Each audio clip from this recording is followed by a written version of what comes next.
Namaste, Namaskaram.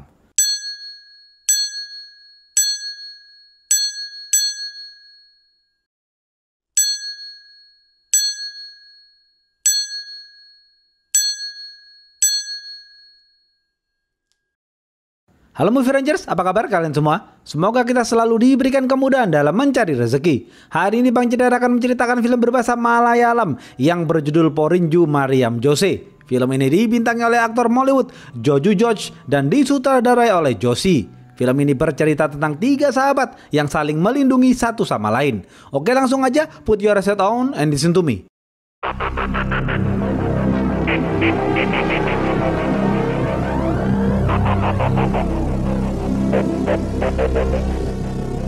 Pemeran-pemeran film ini antara lain Porinju adalah tukang daging yang paling ditakuti dan dihormati karena kebijaksanaannya. Jose adalah orang yang suka berjoget. Porinju dan Jose berasal dari keluarga miskin.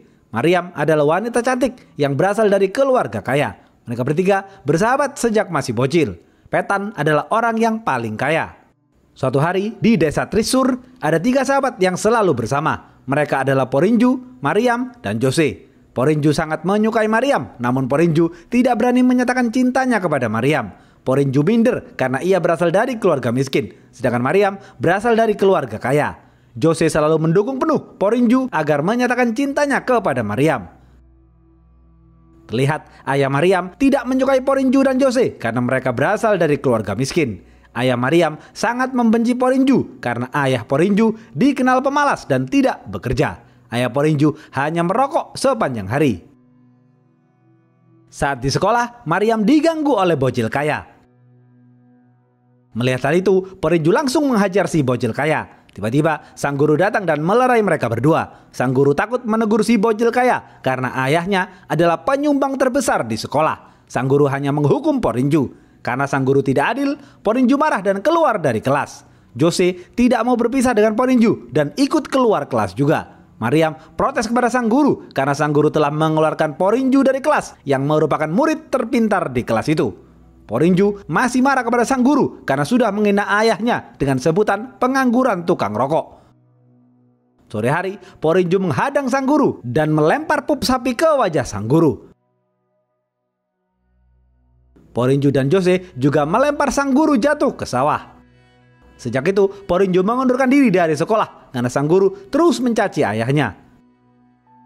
Jose mendukung dan ikut berhenti dari sekolah. Mariam mengerti perasaan Porinju dan akan selalu menemani Porinju. Mariam juga menyatakan cintanya kepada Porinju.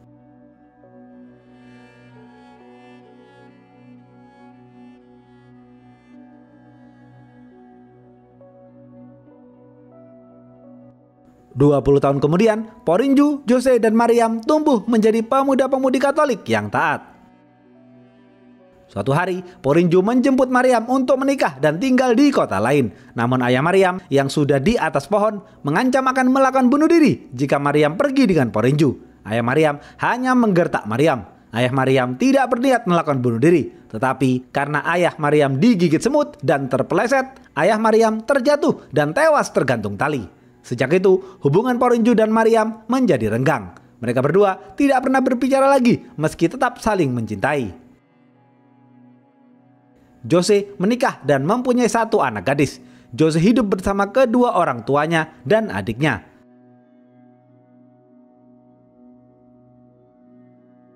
Sedangkan Porinju masih jomblo dan bekerja sebagai tukang daging. Meskipun miskin, Porinju sangat dihormati dan ditakuti karena keberanian dan kebijaksanaannya. Meskipun ayah Porinju pengangguran, Porinju sangat menyayangi ayahnya.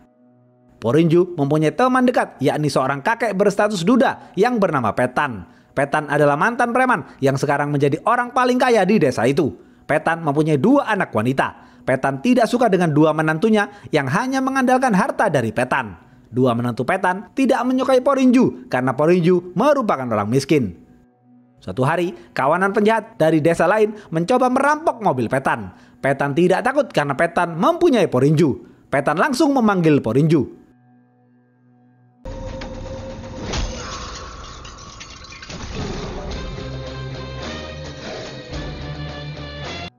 Porinju menghajar semua penjahat itu menggunakan bambu. Porinju berhasil membuat mereka semua lari ketakutan.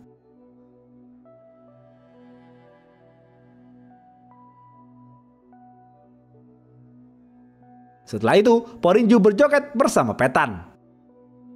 Di desa Trisur selalu ada acara pemujaan yang diadakan setiap bulan. Setelah itu, acara dilanjutkan dengan festival musik lokal. Tim paduan musik dipimpin langsung oleh Ayah Jose. Di sana, semua orang menikmati lantunan musik, tak terkecuali Jose yang suka berjoget. Cucu Petan yang baru saja datang dari Dubai bernama Prince juga ikut berjoget bersama. Prince yang masih berondong terlihat sangat terobsesi dengan Mariam. Prince lalu meremas bagian belakang tubuh Mariam. Sontak Mariam marah dan memelintir tangan Prince. Jose langsung memukuli Prince dan menyuruhnya pulang. Terlihat Porinju dan Petan sedang mabuk dan makan bersama di teras rumah Petan. Petan memberi nasihat kepada Porinju agar berani menikahi Mariam karena mereka berdua saling mencintai. Dua menantu Petan tidak menyukai kedekatan Petan dan Porinju karena Porinju adalah orang miskin. Tiba-tiba Prince datang sambil menangis dan menunjukkan luka di wajahnya kepada ayah dan pamannya. Prince mengatakan ia telah dipukuli Jose. Ayah Prince marah karena anaknya dipukul orang miskin. Petan dan Porinju cuek saja karena mereka berdua sedang asik mengobrol. Besok malam, acara pemujaan masih berlanjut. Pemujaan keliling itu melewati depan rumah Petan. Warga desa berhenti sejenak untuk melihat Petan dan keluarganya melakukan pemujaan. Terlihat di sana ada Jose. Prince menunjukkan ayahnya wajah Jose, orang yang telah memukulnya kemarin. Ayah Prince langsung memukul Jose. Petan dan keluarganya masuk ke dalam rumah. Sebenarnya Petan juga tidak menyukai Jose, namun Petan tetap memberitahu Porinju bahwa Jose dipukuli menantunya. Mendengar hal itu, Porinju langsung datang membantu. Porinju melerai mereka semua. Porinju dan Jose lalu berjalan pulang. Namun Prince masih menendang Jose. Porinju marah kepada Prince dan langsung membanting Prince.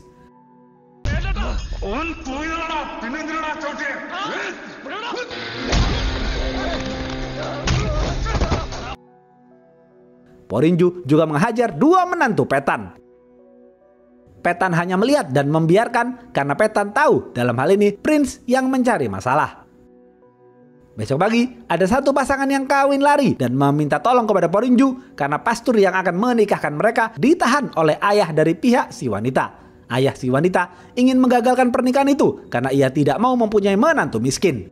Porinju langsung mendatangi gereja dan mengeluarkan sang pastur. Para preman bayaran di sana juga langsung pergi karena takut dihajar Porinju. Porinju menampar ayah si wanita karena kesombongannya yang tidak mau mempunyai menantu miskin. Di sana juga ada Kapolsek yang membela ayah si wanita, namun Kapolsek tidak bisa berbuat banyak karena tidak berani melawan Porinju. Pasangan itu kemudian dinikahkan oleh pastur dan hidup bahagia. Sore hari, Maria mengajak Jose minum-minum di rumahnya. Mereka berdua bercanda gurau, mengobrol santai.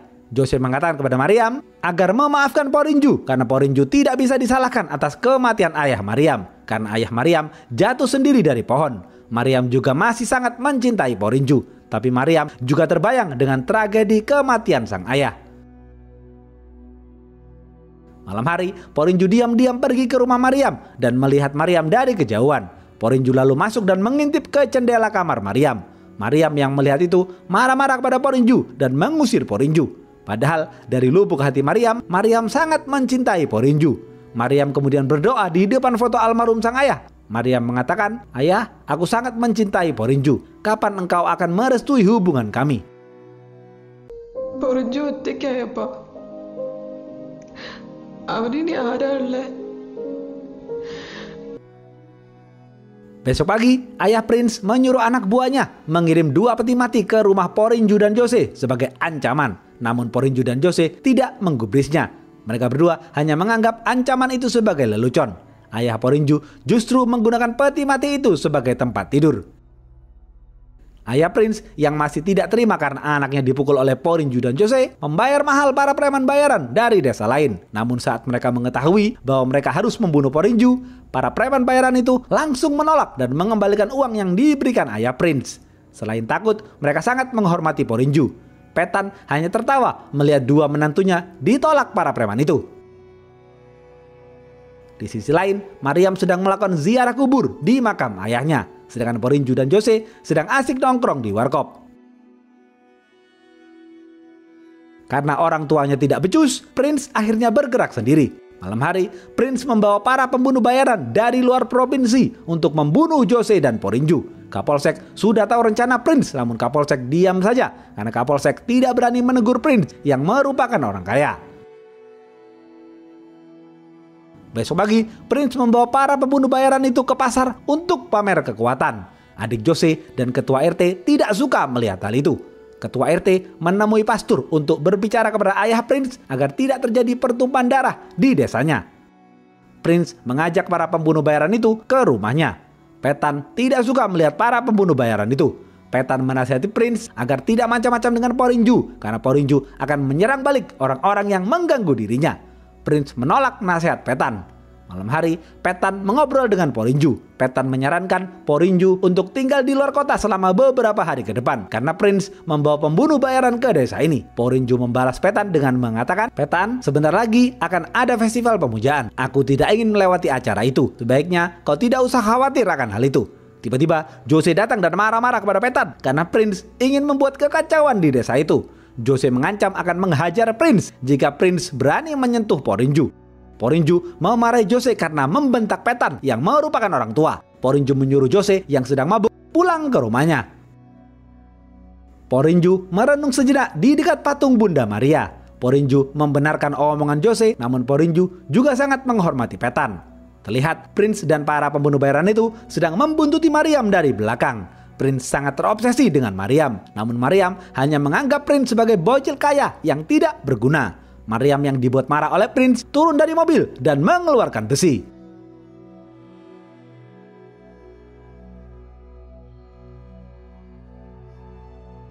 Prince dan para pembunuh bayaran itu takut dan kembali pulang.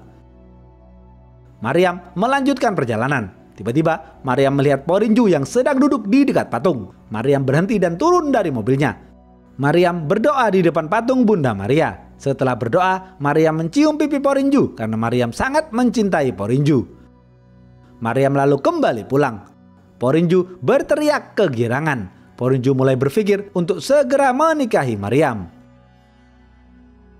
Pagi hari, ayah Jose menasihati Jose agar Jose pergi keluar kota untuk sementara waktu karena ayah Jose khawatir dengan kedatangan para pembunuh bayaran itu.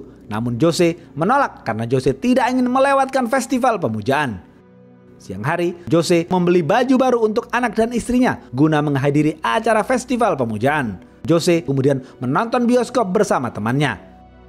Setelah menonton, Jose membeli rokok di warung. Tiba-tiba, Prince dan para pembunuh itu datang membawa parang dan langsung menebas Jose dengan membabi buta.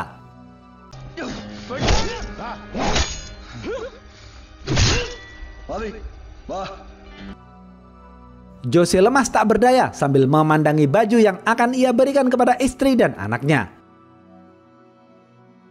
Teman Jose berlari memberitahu Porinju. Porinju langsung berlari kencang ke bioskop. Setibanya di sana, Porinju melihat Jose terbaring lemas penuh darah. Porinju langsung membawa Jose ke rumah sakit. Di perjalanan, Jose tersenyum sambil meminta rokok kepada Porinju. Jose berpesan kepada Porinju agar Porinju segera menikahi Mariam. Tak lama kemudian, Jose menghembuskan nafas terakhir. Porinju menangis sedih sambil menggenggam erat tangan Jose. Jose lalu dimakamkan oleh warga desa. Semua keluarga Jose menangis dan mencium jenazah Jose.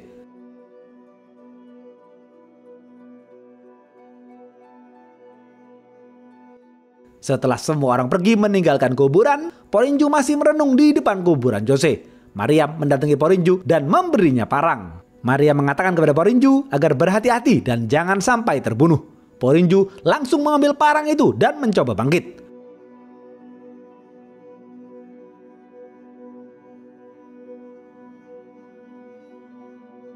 Porinju lalu pulang ke rumah untuk merenung sejenak sambil mengingat kembali masa lalunya bersama Jose.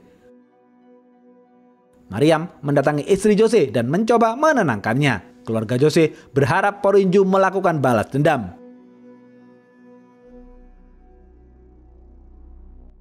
Petan memperingati dua menantunya dan juga Prince agar tidak menyentuh Porinju. Petan juga tidak mau salah satu keluarganya dibunuh oleh Porinju. Prince kemudian kembali bekerja ke Dubai. Besok pagi, warga desa, pastor, Petan, dan Kapolsek mengadakan pertemuan membahas tragedi ini. Warga desa menuntut Kapolsek agar mengusut kasus terbunuhnya Jose. Namun Kapolsek mengambil jalan tengah dan mengumpulkan uang santunan untuk diberikan kepada ayah Jose. Ayah Jose menolak karena ayah Jose tidak membutuhkan uang. Ayah Jose ingin pelaku ditangkap dan dipenjara. Mariam juga memaki-maki Petan karena keluarga Petanlah biang keladinya. Tiba-tiba Pak RT mendapatkan kabar bahwa Porinju tidak akan melakukan balas dendam. Porinju dan ayahnya pergi keluar kota selama beberapa bulan. Petan lega mendengar hal itu, namun keluarga Jose justru kecewa dengan Porinju. Beberapa bulan kemudian, semua aktivitas warga berjalan normal. Keluarga besar Petan bahagia menyambut acara festival, namun keluarga Jose masih bersedih atas kematian Jose. Saat acara festival digelar, Prince yang baru saja tiba dari Dubai mendatangi acara itu dan langsung mendekati Mariam. Mariam menyuruh Prince untuk menengok ke atas dan ternyata di atas gereja ada Porinju yang sudah menunggu. Prince lari ketakutan. Porinju langsung mengejar Prince. Prince yang sudah terjebak di kerumunan tim paduan musik tidak bisa kemana-mana. Porinju berjalan mendekati Prince. Di sana ada keluarga Jose dan warga desa yang tersenyum bahagia atas kedatangan Porinju. Porinju langsung mengambil parang dan menusukkan berkali-kali ke perut Prince hingga tewas.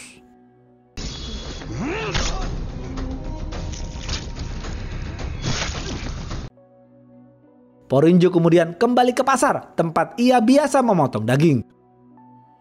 Keluarga Jose tersenyum lega sambil menangis melihat kematian Prince.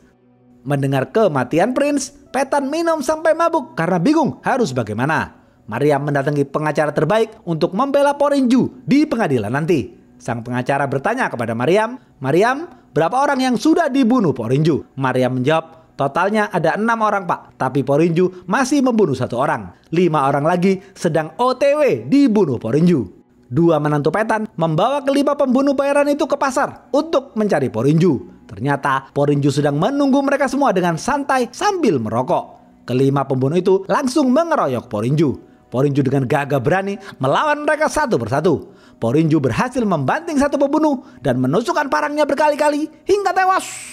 Porinju lalu mengambil batu paving dan menghantamkannya ke kepala satu pembunuh hingga tewas. Dua pembunuh lain ketakutan dan mencoba melarikan diri. Porinju langsung mendebas kedua pembunuh itu hingga tewas. Sekarang Porinju berhadapan dengan bos pembunuh bayaran itu. Porinju berhasil menendang dan menghajarnya hingga jatuh tersungkur. Porinju langsung menancapkan parang ke perut bos pembunuh hingga tewas.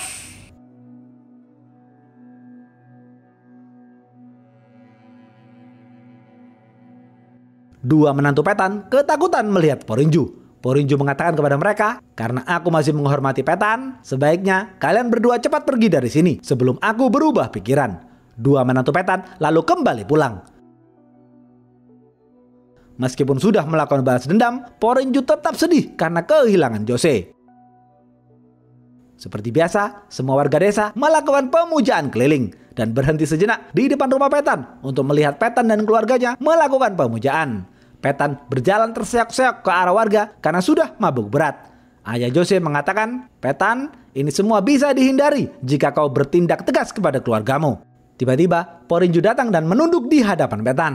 Porinju berniat meminta maaf kepada Petan. Petan menyuruh Porinju untuk diam dan menari bersamanya. Porinju dan Petan kemudian menari bersama sambil menangis. Petan lalu memeluk Porinju, namun tiba-tiba Petan mengeluarkan pisau dan menusukkannya ke perut Porinju sambil mengatakan, "Apakah kau menyamakan nyawa cucuku dengan nyawa Jose si orang miskin itu?"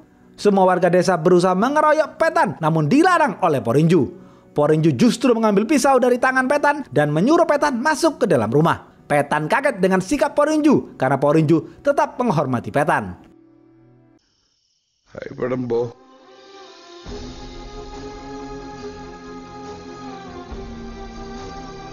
Semua warga desa menangis melihat sikap Porinju itu. Tiba-tiba Mariam datang dan Porinju berjalan ke arah Mariam. Tak lama kemudian Porinju menghembuskan nafas terakhir dalam pelukan Mariam.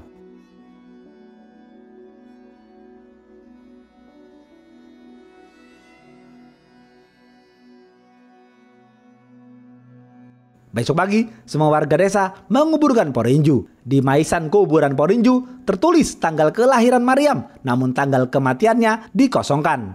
Yang berarti Porinju menunggu Maryam di alam barzah. Maryam menangis sedih atas kematian Porinju dan Jose. Kini Maryam kesepian karena sudah kehilangan dua sahabat tercintanya.